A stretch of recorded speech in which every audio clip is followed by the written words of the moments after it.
પાટણ જિલ્લાના સાંતલપુર તાલુકાના હમીરપુરા ગામે આઈએએસ વિપુલભાઈ ચૌધરીના યશોત્સવની ભવ્ય ઉજવણી શંકરભાઈ ચૌધરી અને લવિંગજી સોલંકીની ઉપસ્થિતિમાં કરવામાં આવી હતી। તાલુકાના હમીરપુરા ગામ ખાતે ગામના ગૌરવ વિપુલભાઈ કરમણભાઈ ચૌધરી યુપીએસસી 2025માં રેન્ક 115 મેળવી આઈએએસ બનતા તેમના સન્માનાર્થે ભવ્ય યશોત્સવ કાર્યક્રમનું આયોજન કરવામાં આવ્યું હતું। સમગ્ર ગામમાં આનંદ અને ગૌરવનો માહોલ જોવા મળી આવ્યો હતો। આ કાર્યક્રમ ગુજરાત વિધાનસભાના અધ્યક્ષ તથા બનાસ ડેરીના ચેરમેન શંકરભાઈ ચૌધરીના અધ્યક્ષસ્થાને યોજાયો હતો, જ્યારે મુખ્ય મહેમાન તરીકે રાધનપુર વિધાનસભાના ધારાસભ્ય લવિંગજી સોલંકી હાજર રહ્યા હતા। ઉપરાંત અન્ય આગેવાનો અને મહાનુભાવો પણ મોટી સંખ્યામાં ઉપસ્થિત રહ્યા હતા।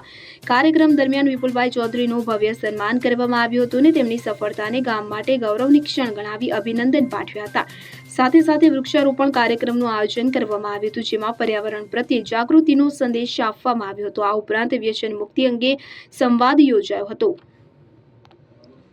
જેમાં યુવાનોને સારા માર્ગે આગળ વધવા અને સમાજમાં સકારાત્મક બદલાવ લાવવા માટે પ્રેરણા આપવામાં આવી હતી। આ સમગ્ર કાર્યક્રમ હમીરપુરા ગ્રામજનોના સહકારથી સફળતાપૂર્વક યોજાયો હતો। પ્રસંગે ગામની લાઇબ્રેરીની અંદર પુસ્તક વિતરણ કાર્યક્રમ પણ યોજાયો હતો। આ પ્રસંગે ગામની અંદર આવેલા ઐતિહાસિક અને પૌરાણિક કાશી વિશ્વનાથ મહાદેવ મંદિર ખાતે વિધાનસભાના અધ્યક્ષ શંકરભાઈ દર્શન કરી ધન્યતા અનુભવી હતી। હમીરપુર ગામના સામાન્ય ખેડૂત પુત્ર ગામની પ્રાથમિક શાળામાં ખરાબ પરિસ્થિતિની અંદર પણ અભ્યાસ કરી અને આગળ વધેલા આજે આઈએએસ બનતા સમગ્ર ગામની અંદર ખુશીની લહેર જોવા મળી હતી।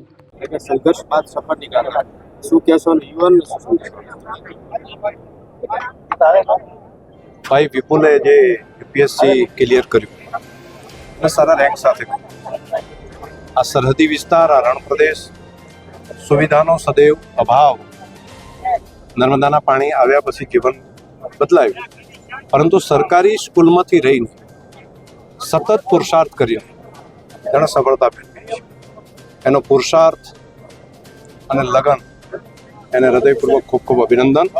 તે સિવાય છેલ્લા 12 વર્ષથી આ હમીરપુરા ગામમાં એક લાઇબ્રેરી અને લાઇબ્રેરીની અંદર અહીંના શિક્ષક મિત્રો માર્ગદર્શન આપે અને ગામના યુવા યુવતીઓ, દીકરા દીકરીઓ સતત મહેનત કરી 150 ઘરનું કામ છે અને જેની અંદરથી 100 કરતાં વધારે દીકરા દીકરીઓ સરકારી સર્વિસીસની અંદર એ સફળ થયા છે।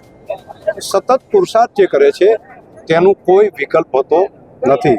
નવી પેઢી માટે સતત મહેનત કરતું રહેવું, નક્કી કરેલા લક્ષ્યની દિશામાં મહેનત કરવી, તેની આ એક પ્રેરણા છે। ડીઝલ પેટ્રોલની અછતનો લોકડાઉનની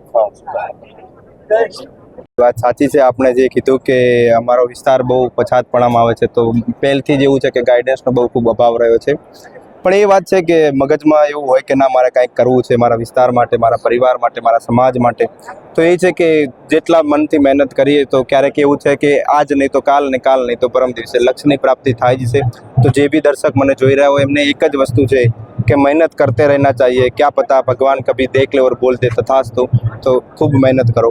કેટલા વર્ષનું સંઘર્ષ ત્યાર પછી સાહેબ ખૂબ 2015થી મેં સ્વપ્ન જોયું હતું કે મારે આઈએએસ બનવું છે। 2020થી હું સતત અને સખત બંને તૈયારી કરી રહ્યો છું।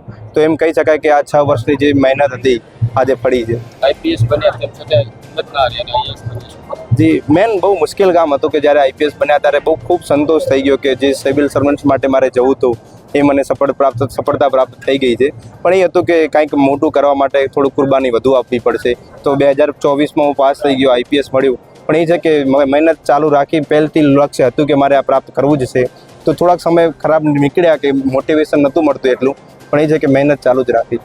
સફળતા પાછળ શ્રેય કોને? શ્રેય મેન તો એ જ છે કે પોતાની મહેનત તો બધા કરતા જ હોય છે, સફળ વ્યક્તિ અથવા નિષ્ફળ વ્યક્તિ બધા કરતા હોય છે। પણ જે પરિવારનો જે સપોર્ટ આપણે જોઈએ છીએ કે જે જ્યારે નિષ્ફળ થઈએ ત્યારે પરિવાર કેટલો આપણને સપોર્ટ આપે છે। કોઈ દિવસ મને કીધું જ નથી કે તું આ કર, બસ ખાવાનું ખાજે અને વાંચજે।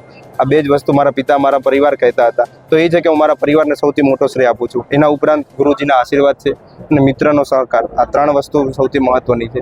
યુવાનોને શું સંદેશ આપશો?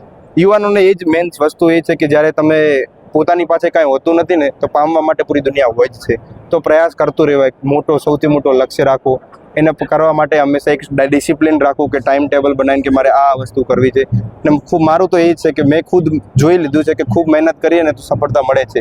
તો ખૂબ મહેનત કરતા રહું. અત્યારના સમયમાં યુવાનો સોશિયલ મીડિયા પાસે ટાઈમ પકડીએ છે. જી સાચી વાત છે કે અત્યારે જે વ્યક્તિ સફળ થવા ઈચ્છતો હોય એના માટે બહુ સારા ચાન્સ છે કે ઘણા બધા લોકો ડિસ્ટ્રેક્ટ થઈ ગયા છે, તો જેને સફળતા હોય એના માટે બહુ સારા ચાન્સ છે. તો જે વ્યક્તિ જોઈ રહ્યા હોય મને સોશિયલ મીડિયા થ્રુ, હું એમને એ જ મેસેજ આપીશ કે આ વસ્તુ ના કરો, સોશિયલ મીડિયાથી જેટલો દૂર રાખશો.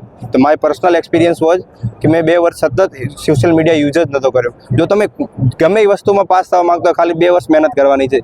2 વર્ષ થોડા તો સોશિયલ મીડિયાથી દૂર રહો, જેટલા સોશિયલ મીડિયાથી દૂર એટલા સફળતાથી નજીક. આ છે યુપીએસસી કેમ પસંદ કર્યું? જી, મારો એ હતું કે જીવનમાં કોઈ પણ વસ્તુ કરે સૌથી મોટી કરવી.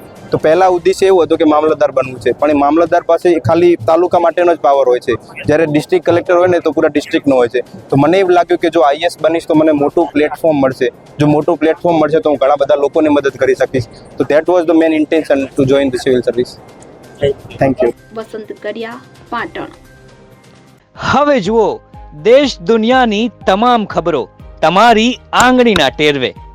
ઉઠાવો મોબાઈલ અને ગૂગલ પ્લે સ્ટોર પરથી ડાઉનલોડ કરો અમારી CN24 ન્યૂઝ મોબાઈલ એપ.